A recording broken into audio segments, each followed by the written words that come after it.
Okay, so our next speaker is another very distinguished speaker in the field of structural estimation. It's Victor Aguirregabiria from the University of Toronto. Victor, over to you.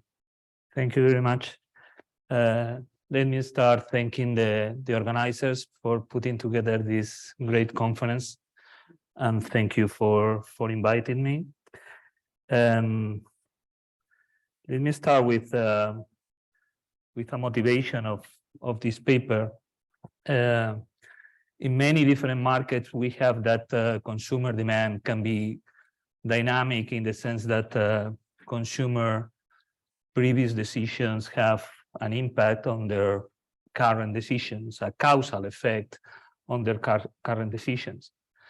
And there are multiple channels or reasons why consumer demand can be dynamic. Product durability, product storability, habits, consumer switching costs, learning about product characteristics, and many others can be sources of demand dynamics. Demand dynamics imply that the short-run responses will be different than long-run responses. And it has then important implications on many different empirical questions that we want to study using demand models, like the effect of attacks, the introduction of new products, mergers, the pass-through of inflationary shocks, etc., etc. Now, to estimate this type of models, we need to deal with a fundamental identification problem in microeconometrics, let me say. That is disentangling the two dynamics, that is the causal effect of the past on the present, from spurious dynamics, that is just correlation between the action of an agent over time, because they are unobservables to us as researchers that are serially correlated. Then we know that this is a complicated problem because we have the so-called incidental parameters problem. We cannot treat this unobserved heterogeneity just as parameters to estimate, and to estimate as to get together with the structural parameters, because that will generate inconsistent estimates of the structural parameters. And we have the initial conditions problem that basically says that we cannot identify the structural parameters together with a non-parametric distribution of the incidental parameters, that is of the unobserved heterogeneity. That is not identified. Okay. Then to deal with this problem, all the empirical applications of dynamic structural models of demand with forward-looking agents, what they have considered is what is called a random effects approach. Okay, which means that we are going to parameterize the distribution of the unobserved heterogeneity and the distribution of the initial conditions, or the distribution of the unobserved heterogeneity conditional on the initial values of the endogenous state variables. A potential issue with that approach is that misspecification of this parametric distribution translates into inconsistent estimates of the parameters of interest. And this bias might be potentially large, as many different Monte Carlo experiments have shown in different applications. Then, in this context, what this paper tries to do? Well, it proposes a fixed effect approach to the estimation of dynamic demand models of differentiated product, where consumers are forward-looking. That is, we have a dynamic structural model.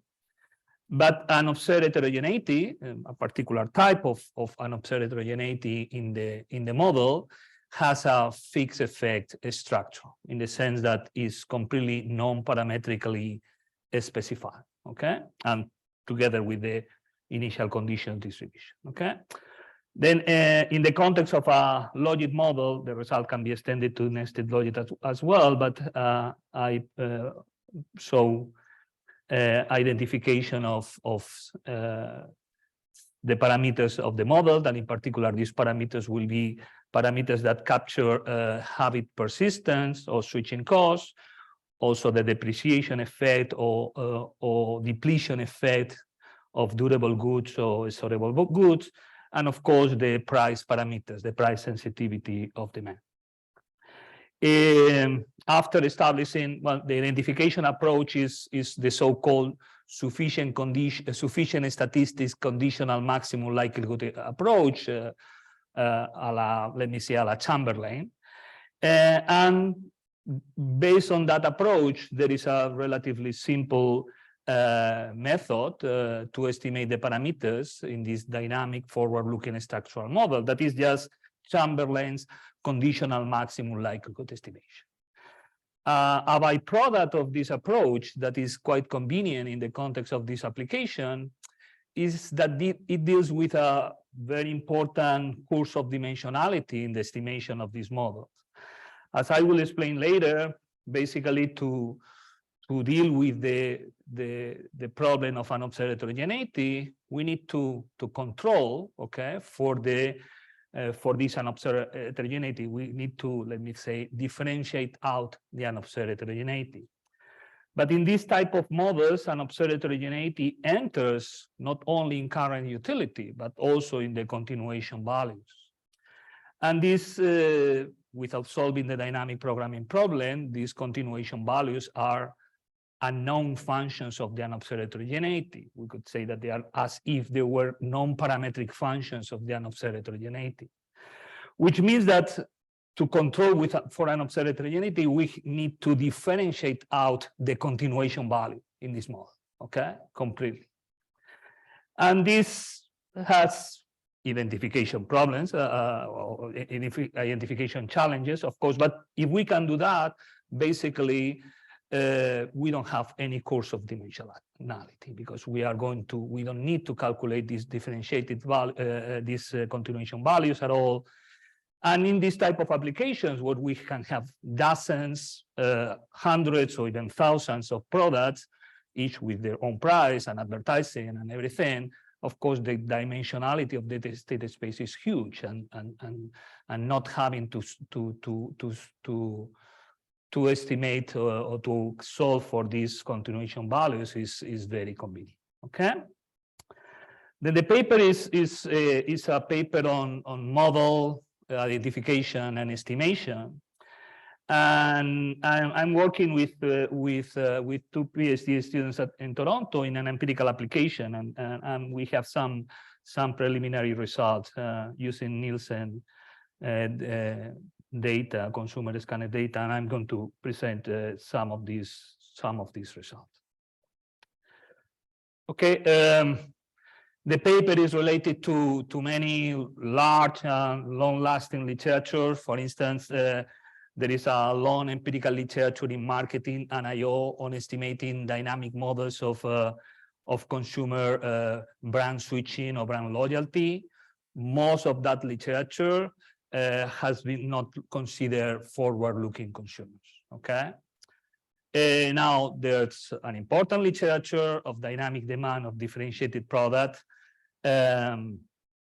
with forward-looking consumers, and in particular, two seminal papers that are very closely related to this paper are the work by Michael Keane, Tulin Erden, and Susumu Imai, and the paper by Hendel and Nivo in Econometrica. My paper is closely, the model, as you will see, is closely related to these two papers, to these two seminal papers. It's different in terms of how I deal with or I model unobserved heterogeneity. In particular, in Hendel and Nivo, there is no unobserved heterogeneity. All the consumer heterogeneity is based on observable consumer characteristics. And in the case of Erden, Imai, and Keane, well, it's the Keane and Wolpin type of approach to deal with unobserved heterogeneity that has been very successful in many different applications. That is a random effects approach using a finite mixture of consumers. Okay. The paper is also related to a long and important literature of dynamic discrete choice models with fixed and observed heterogeneity. Chamberlain's made seminal contributions to this. Before Chamberlain in statistics, there are important papers on that. My paper is more closely related to the work by Honoré and Kyriazidou. And also a recent paper in the Journal of Econometrics with my colleagues Jiajing Gu and Yao Luo. And finally, there are also other more recent papers dealing with the estimation of dynamic demand models of differentiated products. And in particular, for instance, the paper by Berry and Compiani is related. Is again different in the way that we deal with unobserved heterogeneity. I'm going to consider only time invariant unobserved, persistent unobserved heterogeneity in a non-parametric way. They consider only parametric models of unobserved heterogeneity, but they allow for serially correlated, like autoregressive process of that. In that sense, is more general. Okay. Then let me present first the model. We have capital J products indexed by J. We have consumers indexed by I, and calendar time indexed by T. In the empirical application that I will present later, the product is laundry detergent, like in Hendel and Nebo, and the time dimension is 1 week, the time frequency. Then every period T, every week, a consumer should decide whether to purchase laundry detergent or not, and if it purchases laundry detergent, which particular brand to purchase. And that's the dependent variable Y. Y equals to 0 is not purchase, Y equals to J is purchase product J. There are two variables, two state variables that are in the endogenous or dynamic state variables that play an important role in the model. One is the brand that the consumer bought in the last purchase. I represented this last brand as L, and it's going to play a role in terms of determining the brand switching cost, okay? And the other variable that is very important is the duration, the time duration, how many weeks have lasted since the last purchase. And this is going to be a variable that is going to capture depreciation or depletion of the inventory of laundry, okay? And of course, there are other variables, state variables, or which in particular prices, the vector of prices, P. It can be prices, but it could be also advertising and other variables that are exogenous from the point of view of the consumer, okay? I'm using the subindex I for prices because consumers in the data are located in different local markets, geographic markets, and therefore they are exposed to different type of prices, okay? Okay, then a consumer maximizes, makes this choice to maximize intertemporal utility, expected discounted utility. Delta I is the discount factor of a consumer. And in the approach that we consider, delta I, that is the discount factor, is going to be also an incidental parameter or a fixed effect that we are not going to restrict at all. Remember, we are going to control or differentiate out continuation values, then we are going to differentiate out also the delta. Then our model is consistent with either some consumers could be completely myopic, or there can be very forward-looking, or there could be in the middle, and there can be an unrestricted distribution of these deltas. Okay, in terms of the utility has 4 components. The function B is the utility from consumption of laundry detergent, of the storable product. M is the utility of consumption of the composite good, of all the other products. C represents switching cost of switching brand. And epsilon is the typical extreme value type 1 shock, okay? Now let me go a little bit more in detail to explain this, the first 3 components of the utility. The first component is utility from the consumption of the branded product, the storable product, laundry, and it is basically the utility from the quantity that you consume of the product. This is the logarithm of consumption, okay, the logarithm of C. But it depends also on what you are consuming, okay? It depends on the brand of the product that you are consuming. And that's the term alpha I, alpha ij. If you have not made any purchase today, you are consuming the product that you purchased in your last purchase, and that's why you have alpha I of L, the product in your last purchase. If you purchase a new product, then you are consuming that product. Okay, there is an assumption different to the paper by Keen, and Erden, is that there is only consumption of one of the products. There are not multiple inventories or consumption of multiple products. Here, there is only consumption of only one of the products. Okay. The term alpha ij is fundamental. Is the unobserved heterogeneity, the taste heterogeneity of consumers. Okay, thinking in the BLP type of model, we can think of alpha I as a combination of consumer characteristics, product characteristics in a completely unrestricted way. For instance, we could have a vector of observable product characteristics X multiplying a vector of random coefficient, consumer-specific random coefficient, but also we could have a vector of an observable product characteristics psi multiplying a vector of random coefficient for this random product. Completely general, any product heterogeneity and consumer heterogeneity interacted with each other. Of course, time invariant. Okay. And the distribution of these fixed effects is completely unrestricted, okay, in this model. Okay, I have said that the utility from consumption of the branded product depends on the logarithm of consumption. Now, there is a fundamental measurement problem in this literature, is that our data sets, this great scanner consumer data set, do not include information on consumer and consumption and inventories at the high frequency level that we wish to have this type of measure at the weekly level. Okay, and therefore we have to, the literature needs to deal with these measurement problems somehow. Okay. Handel and Aguirregabiria deal with it in a particular way. Erden, Imai, and Keen deal with it in a very different way. The approach in this paper is more closely related to the approach in Micah, Tulin, and Suzuki. Okay, paper. And basically, the assumption is that we are going to make an assumption about the consumption function, basically.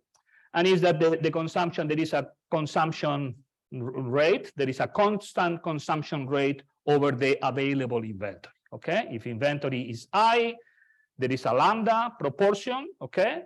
That can be product specific and can depend on observable characteristics of the consumer. These W are consumer characteristics that are observable to the researcher. But there is a proportion lambda of the inventory that the consumer consumes every period. That is if you do not purchase, and if the consumer makes a purchase today, then he consumes all the remaining inventory. Okay? Then, yep.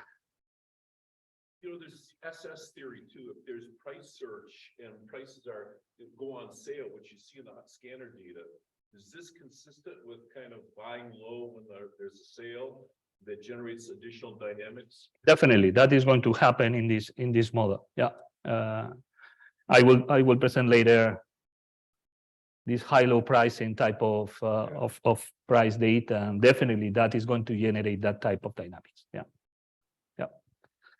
And it's a replacement problem, like an SS inventory problem or a bus replacement problem in some sense. You know, yeah, it has that flavor too. Yeah.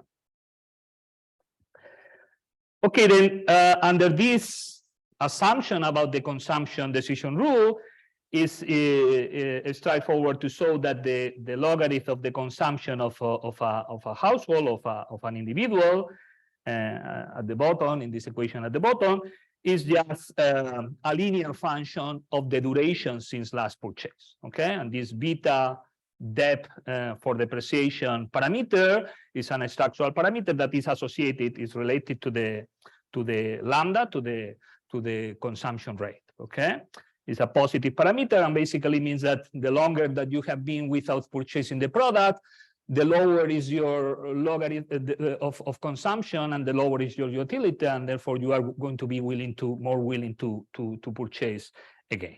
Okay.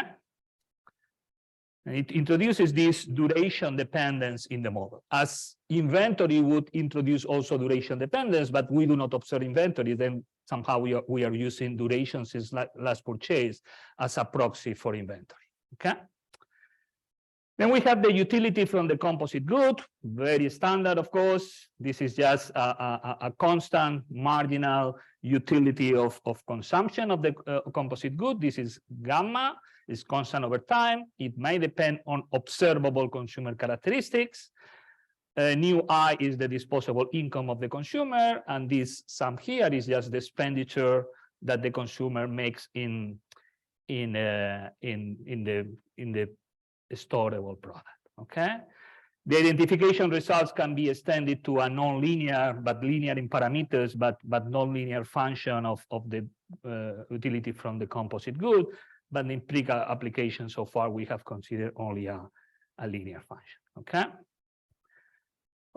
Finally, the switching cost specification is very simple, very standard, perhaps restricted to, is that there is just a cost of switching from brand K to brand J. Okay, if at period T you decide to buy a different brand than the one that you purchased in your last purchase, then you have to assume a cost. Okay, there is an alternative way of representing these switching costs. Will be in some sense the opposite interpretation, is that there is an additional.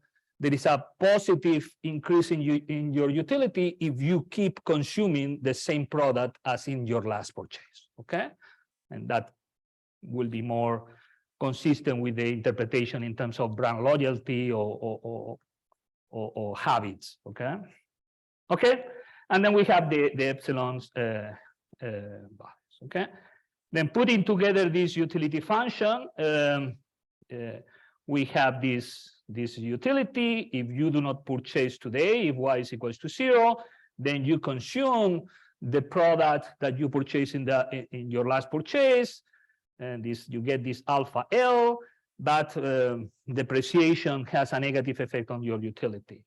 If you decide to purchase brand J today, then you are getting alpha J. You have to pay the price, then you have a lower utility from the composite good, and perhaps you have to pay also a brand switching cost. Okay, and I'm going to use X to represent the dynamic state variable L and D, and P to represent all the other state variables that are exogenous from the point of view of the consumer.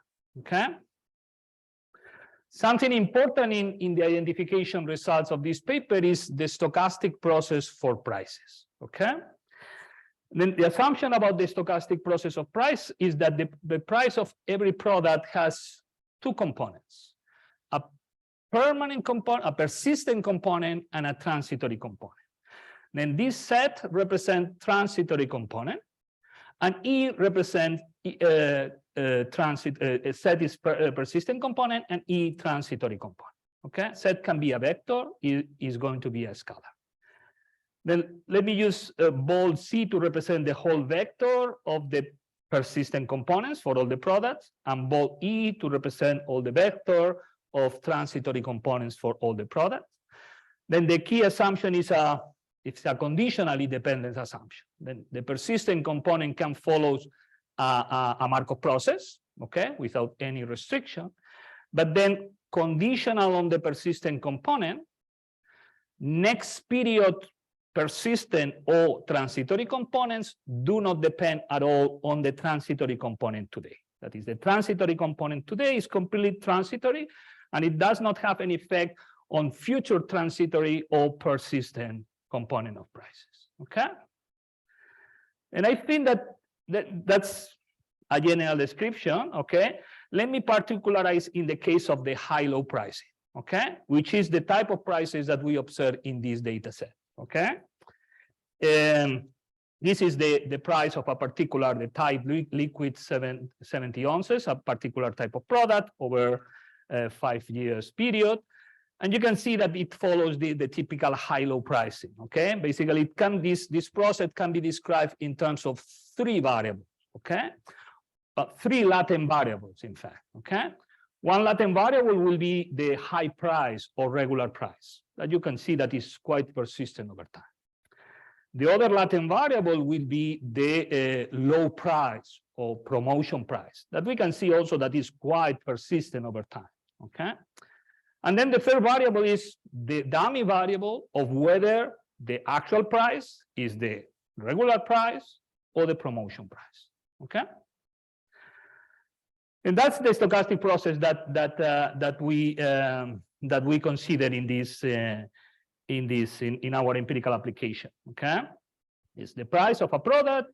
It's just can be either the regular or the promotion price. Both the regular and the promotion price follow a Markov process, and then the dummy variable of whether we have a promotion or not is completely transitory. Okay. Okay. Let me say that this assumption plays a fundamental role in the identification of the price coefficient parameters in this model. Okay, why? Because we need to control for an observed heterogeneity, we will need to control for the continuation value. And the continuation value is going to be a function, is going to depend on all the persistent component. It's going to depend on set, okay? Then we cannot exploit any variation, neither in the regular price, not in the promotion price, to estimate the price coefficient. All what we are going to exploit to identify the price coefficient is this transitory component, okay? Whether there is a sales promotion or not. That is what is going to give us the identification of the price coefficient. Okay.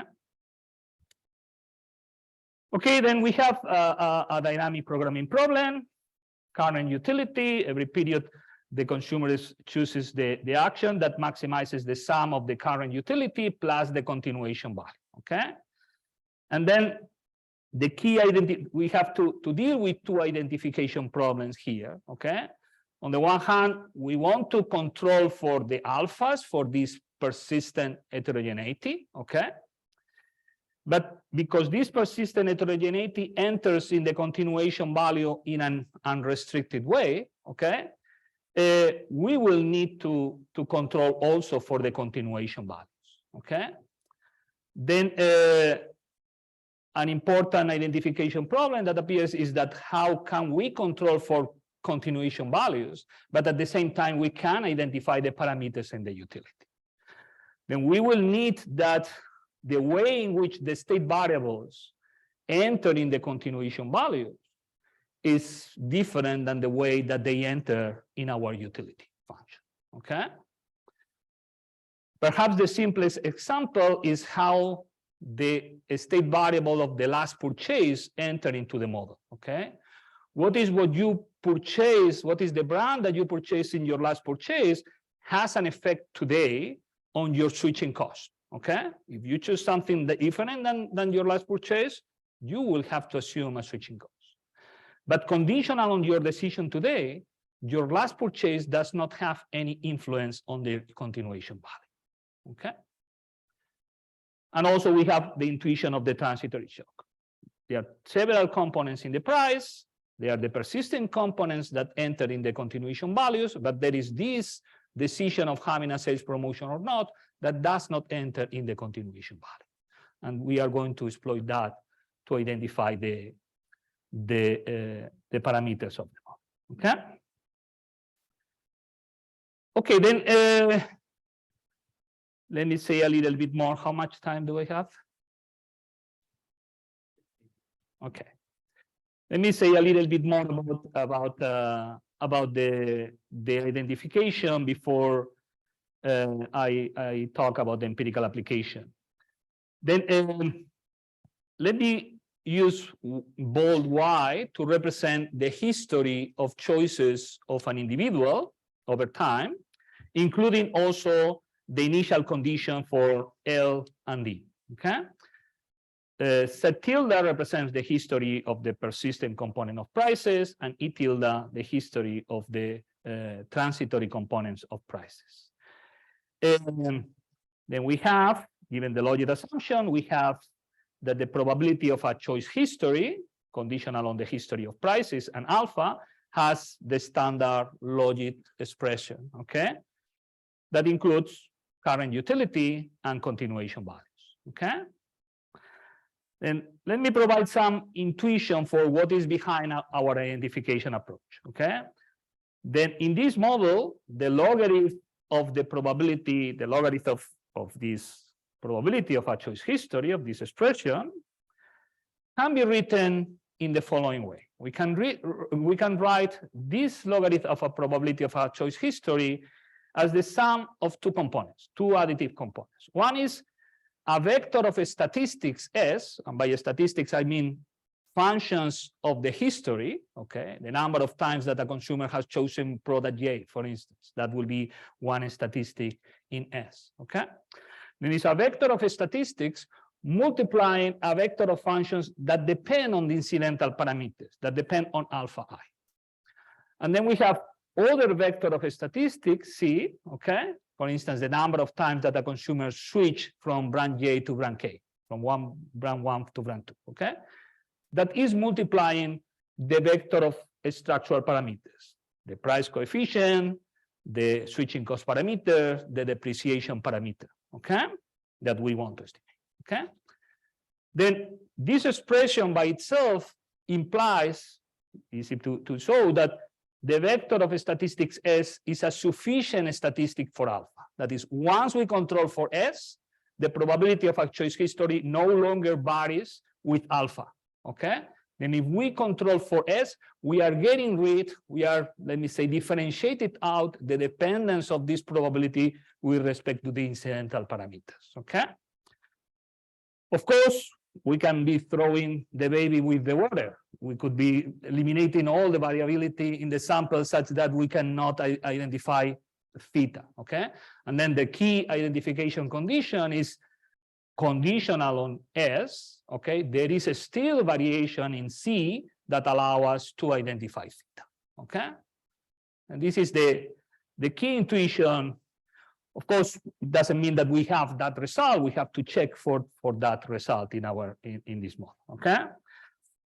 A simpler way or a more intuitive way of representing this identification is that once we have this representation here, we can look for a pair of choice histories, A and B, with the following characteristics. Suppose that we can find two choice histories, okay, of a consumer, including price histories as well, okay, such that for these two histories, A and B, the vector of sufficient statistics is the same.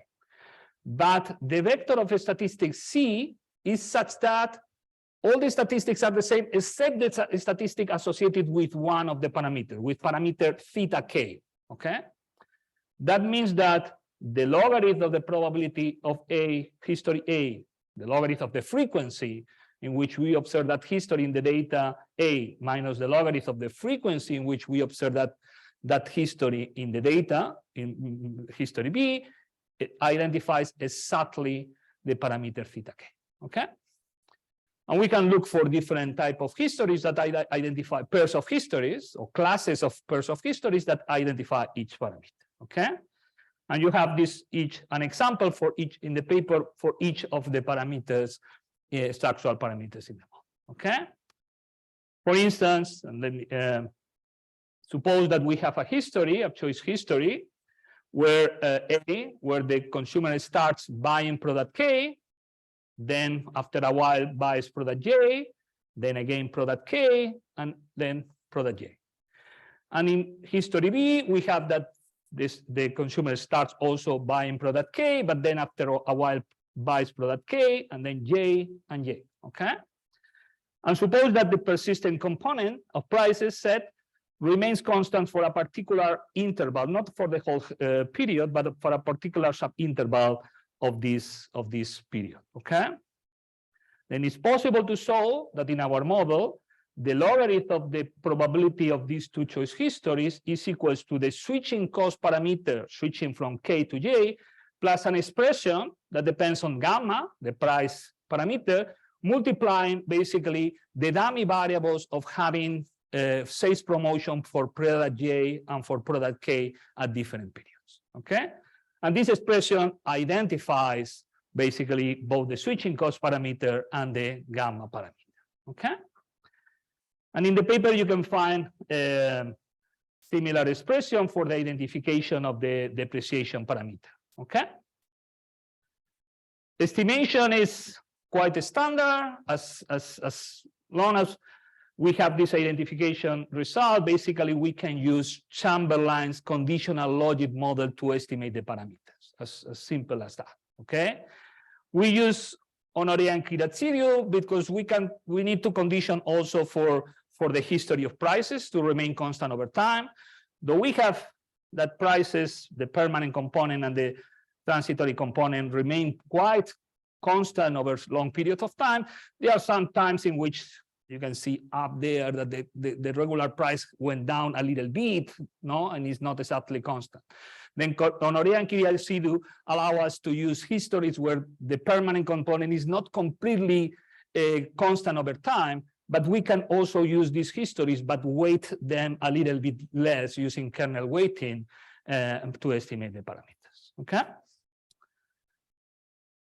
Okay, the empirical application is data from Nielsen, from the Chicago Kill Center, Nielsen consumer panel data.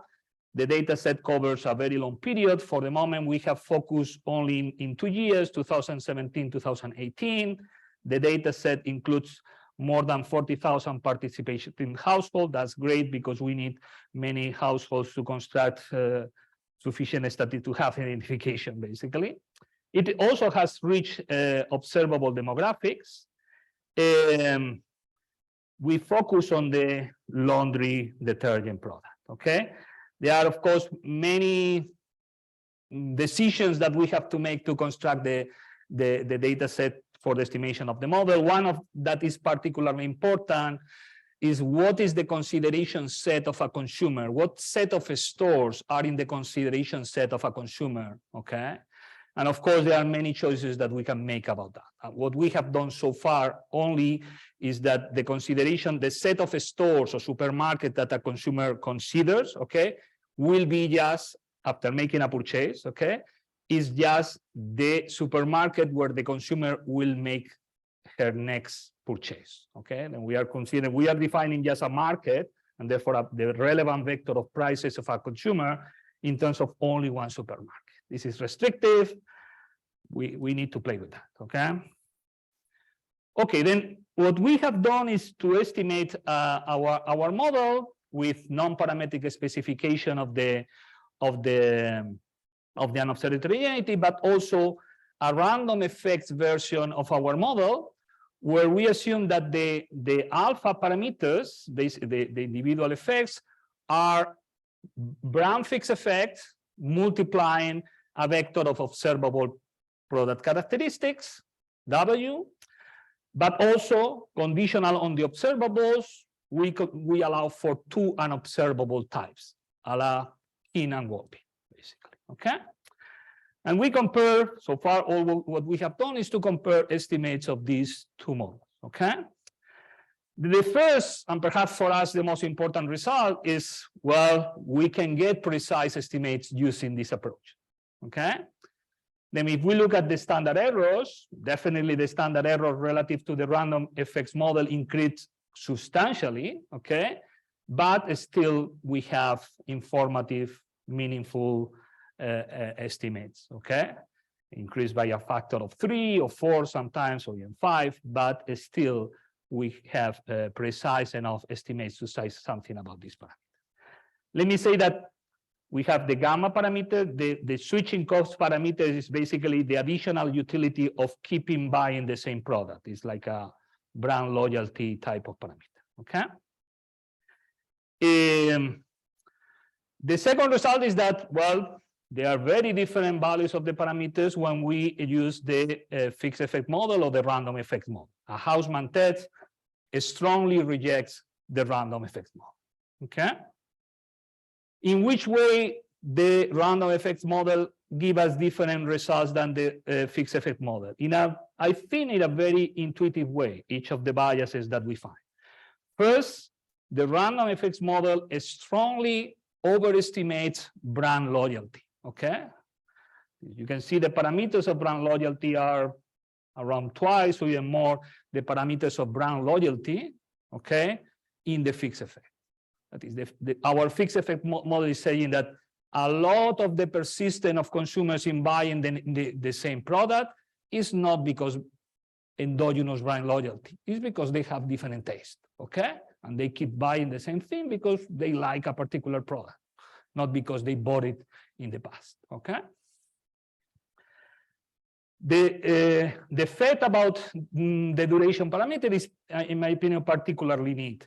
We get completely the opposite effect, sign of the effect with the random coefficients and the fixed effect coefficient. With the fixed effect model, we find positive duration dependence, okay?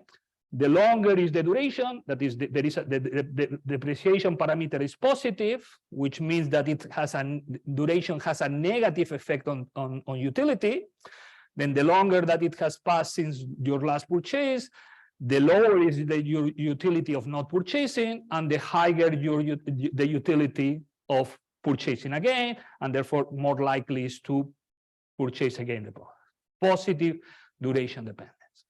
The random effects model, we get negative duration dependence. The longer that you have been without purchasing, the less likely is that you purchase. And this is typical type of bias associated with the effect of duration dependence, where we are misspecifying the unobserved heterogeneity. Is because they are, in these long durations, they are group of consumers who have lower utility for laundry detergent or lower frequency of purchases laundry detergent. And that's why it looks like that there is negative duration dependent, is unobserved heterogeneity, okay?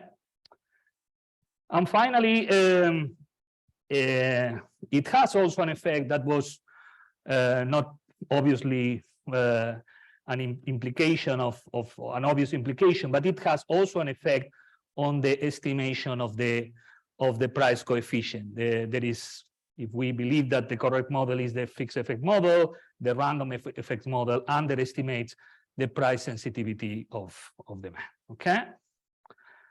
Then, well, that's it. There are many things to do from what we have done already. There are several extensions. We have considered only purchases of 1 unit of the product. We need to allow for multiple units. But perhaps the most important extension, and perhaps the most challenging one, is that once we have estimated this macro model, what we want is to get the aggregate demands, okay? And for the aggregate demands, we need the distribution of the unobserved heterogeneity, okay? And with the fixed effect approach, we don't have an identification, or at least non-parametric identification of the unobserved heterogeneity. And how to deal with that? Once we have estimated the structural parameters, what do we do with the unobserved heterogeneity to obtain the aggregate demands that at the end, that's what we want to get from this model, okay? That's it, thank you.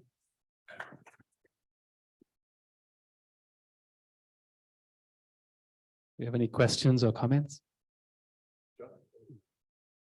Please go ahead.